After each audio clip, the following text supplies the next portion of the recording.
My boyfriend hated my mom because she was religious and he was atheist, but she just passed away, and he's refusing to attend her funeral or let me bring our daughter because he doesn't believe or support God. Posted by you/mom's funeral. Like the title says, I, 26F, just lost my mom a couple of days ago to ovarian cancer. I'm devastated right now, and my boyfriend John, 31M, of 1.5 years isn't helping me at all. My mom and I weren't on good terms before her death because of my boyfriend. John and my mom never got along because he's a deeply set atheist, and my mom was very religious. Major issues arose once I got pregnant and had my daughter.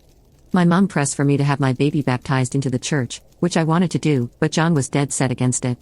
He convinced me that baptizing her and indoctrinating her was a bad choice and that we should let her choose when she was old enough.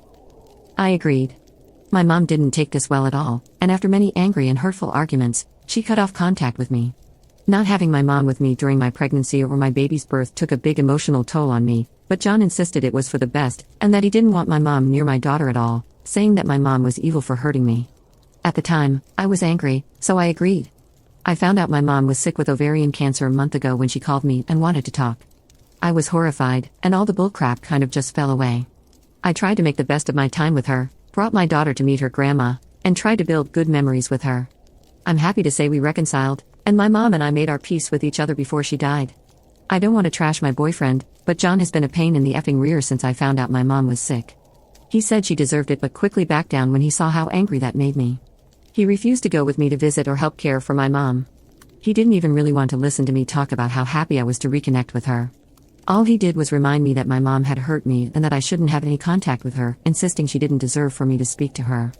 I told him that my mom wasn't perfect, but she had raised me by herself and was my rock for many years, and he should respect that. He said nothing, aside from telling me there was no value in talking to her. Now we're planning the funeral. I asked John to go with me, and he refused instantly. He said he hated my mom, that she was a C-word to our family, and that he wasn't going to church ever. He claimed it was rude and insensitive of me to ask. When I said I was taking my daughter, he had the nerve to actually tell me that I was not, under any circumstances, taking her. I have been through an emotional roller coaster this past week. I lost my mom just after we finally made up. My boyfriend has been incredibly unsupportive, and now he's refusing to let me take my child to her grandmother's funeral and refusing to come to support me. My daughter is the one thing that brings me comfort, and I want her with me. Is that so unreasonable? It seems like the more I push, the more he digs his heels in, and I just can't take it anymore. I don't know what to do. His attitude throughout this entire ordeal is breaking my heart on top of my mom's death. Commenter. Your boyfriend is being completely irrational. He has no say in whether you go to the funeral or whether you bring your daughter. He's making your loss about him. Hell, he made your relationship with your mother about him, and your pregnancy and birth were full of stress from the BS drama he started with your mother.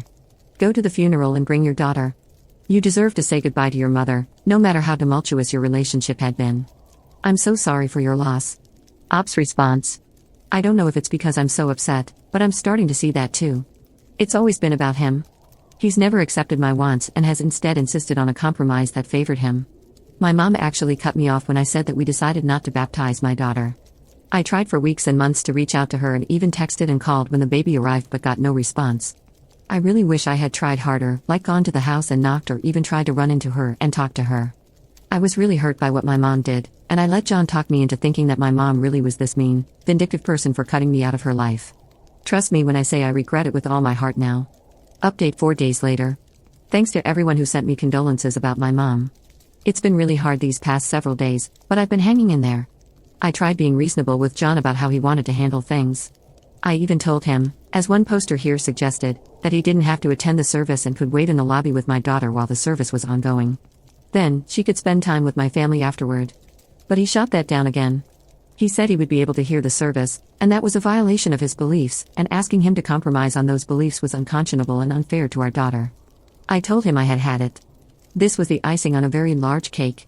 I told John that, as of this week, I wanted our bank accounts separated. He had made us join accounts to ensure we split everything equally to be fair, despite me making more, and that I'd be staying with my brother after the funeral while we figured out what to do, whether that meant a total breakup or counseling. It was up to him. He said counseling was for the weak-minded, that we were staying together despite my empty threats, and that there was no way in F he was letting me take his money. He became very loud and got in my face during this conversation, so I just let him throw his tantrum until he took my silence as agreement. I took my daughter with me to the viewing with no problems. John and I barely spoke that day, which was fine by me. But things hit the fan the next day.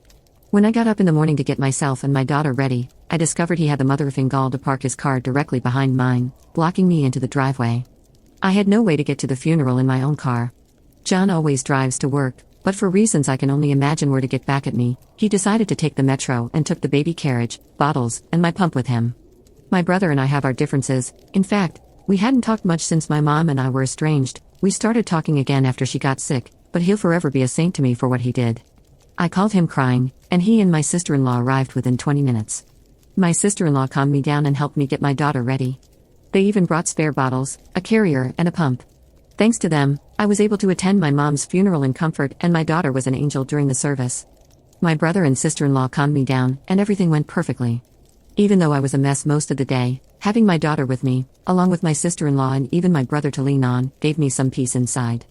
I've made up my mind not to tolerate John's insane and controlling behavior anymore.